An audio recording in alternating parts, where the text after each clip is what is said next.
Selamat pagi. Semangat pagi juga Nabila. Dan senang sekali pada kesempatan kali ini ada saya Nabila Fajrina. Saya Daniel Kerupan yang akan menemani Anda selama 1 jam ke depan. Dan khusus kayaknya dia di edisi hari ini kita akan berbincang dengan 2 orang narasumber dan tentunya ada 2 topik yang berbeda. Betul sekali. Dan ini akan ada topik-topik yang menarik akan kita angkat ya. Yang pertama ini Daniel mengenai bidang pemberantasan dalam upaya untuk pemberantasan dan juga interdiksi. Nah, dan spesial pastinya juga akan ada AKBP Aprio Utomo atau yang akrab dipanggil Pak Prio, ya, selaku Kepala Bidang Berantas BNNP Daerah Istimewa Yogyakarta. Nah, ini narkotika nih.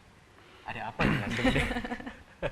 Oke, untuk Anda yang ingin bergabung silakan, nanti kami nantikan di 02744477666. Langsung saja kita akan sapa, dan narasumber kita ada AKBP Aprio Utomo selaku Kepala Bidang Berantas BNNP DIY. Selamat pagi. Selamat pagi, Selamat pagi, Mbak. Mas. Kabar gimana? Sehat ya? Baik, alhamdulillah. Oke, baik. Baik Pak Prio, pagi hari ini kan untuk masalah tema kita gitu ya, masalah upaya bidang pemberantasan dalam bidang pemberantasan dan interdiksi. Nah, ini mungkin ada sebuah statement atau sebuah kalimat yang sepertinya para pemirsa pun juga masih bingung, interdiksi ini sebenarnya seperti apa nih Pak? Jadi gini Mas, kita dalam upaya pemberantasan ini ada beberapa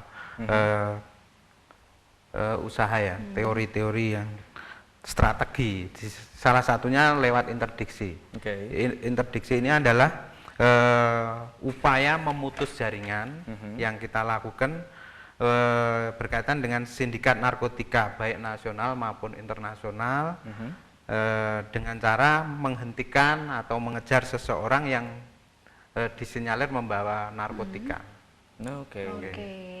Berarti jadi, untuk mencegah untuk memutus rantai hubungan dari penyebaran narkoba itu sendiri. Nah, kalau interdiksi yang dilakukan oleh BNNP ini sendiri lebih sering di mana nih lokasi-lokasi yang sering karena dilakukan? Interdiksi ini lebih ke pengawasan di bandara ya Mbak ya.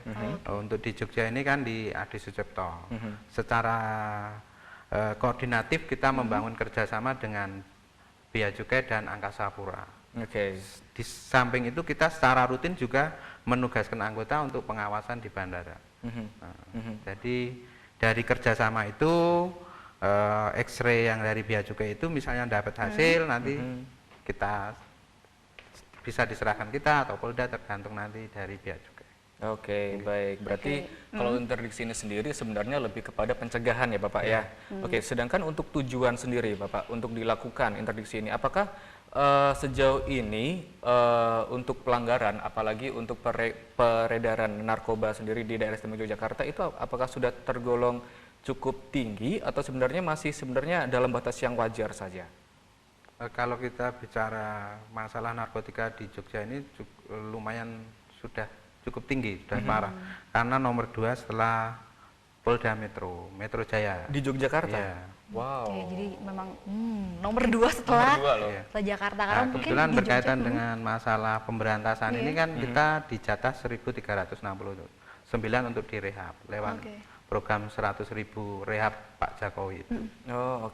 Jadi secara kontinu kita menggelar operasi-operasi, salah satu metodenya lewat interdiksi di bandara.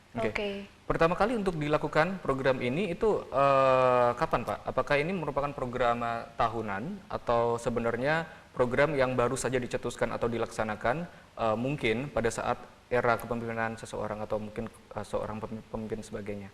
Kalau program interdiksi ini sejak BNN berdiri kita dari awal ya?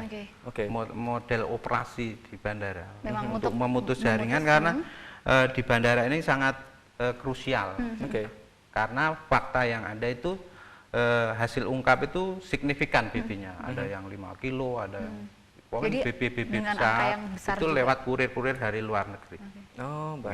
Apalagi mungkin terkait juga Jogja ini kan kota pendidikan, banyak yang datang, banyak yang wisatawan juga datang. Jadi bandara ini menjadi tempat yang strategis juga untuk bisa menyelundupkan narkoba dan sebagainya. Nah, ini kalau modus-modusnya sendiri melalui bandara ini lewat apa sih Pak? Mereka nyimpennya, bagaimana mereka dipaketin dengan seperti apa gitu Bapak? Selama ini yang kita peroleh mereka memakai kurir. Jadi ada metode-metode khusus yang dikembangkan jaringan internasional ini, misalnya kelompok Nigeria itu sering mengawini TKI di sana, terus setelah proses lama baru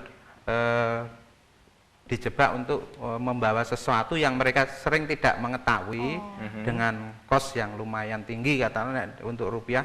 Mungkin sekali membawa itu bisa ratusan juta upahnya. Jadi salah satunya bisa pakai kurir dan orang yang membawa sebenarnya nggak tahu kalau dia sedang membawa narkoba. Itu banyak juga terjadi di Yogyakarta khususnya di Adi Sucipto gitu. Iya, jadi mereka sistemnya terputus, Mbak.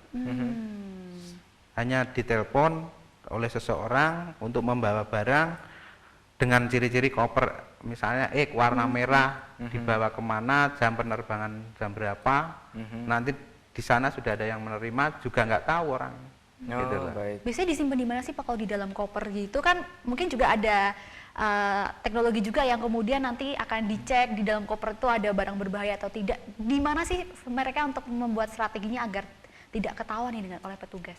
Kalau yang kita pengalaman ungkap itu metodenya sangat sekret ya, rapi di dalam koper, sampai ada yang di botol susu, make up. Bahkan Mbak, Mas mungkin pemirsa juga tahu ada yang disimpan di badan, di perut. Yang nanti bisa keluar dalam beberapa jam. Setelah mendarat nanti dikeluarkan di toilet dan sebagainya itu. Jadi mereka mengembangkan teknologi yang selalu berubah-ubah dengan harapan tidak terpantau X-ray yang di bandara itu. Tapi sebenarnya kalau misalnya mereka juga cukup lihai ya, seharusnya kan ketika mereka masuk ke dalam bandara mereka juga harus tahu gitu ya, bahwa ketat sekali sebenarnya untuk bisa keluar, super ketat sekali ya. Baik, Bapak mungkin bisa dijelaskan kalau masalah sejauh ini dari pihak BNNP dalam proses pemberantasan bidang interdiksi ini sendiri, kira-kira upaya apa aja sih Pak yang sebenarnya sudah dilakukan selain informasi yang sudah Bapak jelaskan di awal tadi? Selain interdiksi? Dalam proses upaya apa saja? Dalam upaya pemberantasan ini kita kan banyak sekali ya Mbak. Salah satunya tadi interdiksi, salah satu pemetaan jaringan, penyelidikan, penyidikan, dan interdiksi ini. Berarti memang sebenarnya sudah cukup banyak sekali ya. Kemudian untuk pola operasi, nah yang selalu dilakukan. Nah dari pihak BNNP ini sendiri pola operasinya sejauh ini seperti apa nih Pak? Nah, pola-pola operasi ini kalau berkaitan dengan yang kami lakukan itu berkaitan dengan interdiksi ini ada pola terbuka dan tertutup. Kalau yang terbuka itu kita pantau kegiatan, misalnya aktivitas di bandara, ada yang mencurigakan enggak, terus orang, barang, dan transportasi lah. Itu untuk yang umum, yang khusus umum ya? Kita mendasarkan dengan IT, Mbak. Jadi berbasis IT, teknologi semua sekarang sudah abad 21 tentunya. Kalau teknologi itu sendiri apa nih Pak yang digunakan oleh BNNP sendiri untuk mengantisipasi yang paling terbaru untuk menangani narkoba di bandara khususnya? Selain kita lebih dominan kerjasama dengan imigrasi, Angkasa Pura, Bea Cukai. Yang mereka kembangkan adalah teknologi X-ray. X-ray ya sejauh itu ini sudah bisa mendeteksi barang-barang narkotika. Kalau misalnya kemudian tadi kan dikatakan biasanya menggunakan kurir-kurir dari luar negeri juga banyak yang masuk ke bandara. Setelah sampai di bandara ketahuan ada yang bawa, kemudian tindak lanjutnya akan seperti apa ini Pak? Nah, proses yang kita kembangkan dan bekerja sama dengan Bea Cukai, setelah seseorang positif membawa sabu atau narkotika, jenisnya ada sabu, heroin dan sebagainya itu, mereka berkas dulu biaya. Di Bea Cukai nanti tinggal sejauh mana kompetensinya hubungan bisa dilimpahkan ke BNN atau Polda. Yang jelas semua adalah mitra kerja yang niatnya ingin memberantas narkotika. Nah tapi kalau misalnya ketika yang membawa si kurir ini tertangkap, apakah juga BNNP ini juga akan melakukan kemudian mencari tahu rantainya ini akan kemana? Biasanya kalau di bandara kan akan ada yang menjemput juga nih Pak. Tentu ya Mbak, karena kita berbasis yang namanya jaringan internasional maupun lokal. Tentu setelah kita tangkap, kita proses, akan kita kembangkan. Apalagi jelas-jelas ini jaringan internasional misalnya, kayak Nigeria, atau Cina atau Malaysia. Nah, kita kan punya induk organisasi di BNN. Nah, di situ ada analis, interdiksi tadi, kita kerjasama dengan nomor-nomor HP dan sebagainya. Kita dorong ke sana, nanti mereka yang menganalisa, kita kembangkan lah. Yang jelas masalah kejahatan narkotika ini sangat canggih tentunya dengan usaha-usaha membongkarnya pun metodenya juga canggih. Oke. Jadi rantainya juga akan tidak terputus hanya si kurir, tapi nanti akan terus dilakukan penyidikan ke atas, ke bawah juga akan dicari tahu. Berarti tetap langsung dicari nih sampai ketemu. akar-akarnya nih kayaknya seperti itu ya. Yang jelas kita komit, Bapak Jokowi, pemerintah sudah tegas memberikan contoh yang kita tahu bersama kan, yang bandar-bandar dieksekusi walaupun ada tekanan, tapi itu bentuk komitmen. Apalagi kita yang pelaksana di BNNP, nanti ada BNNK, Polda juga punya komitmen yang sama. Oke, baik. Tidak ada lagi kong kali kong atau kompromi dengan kejahatan narkotika. Oke, baik. Karena sudah parah.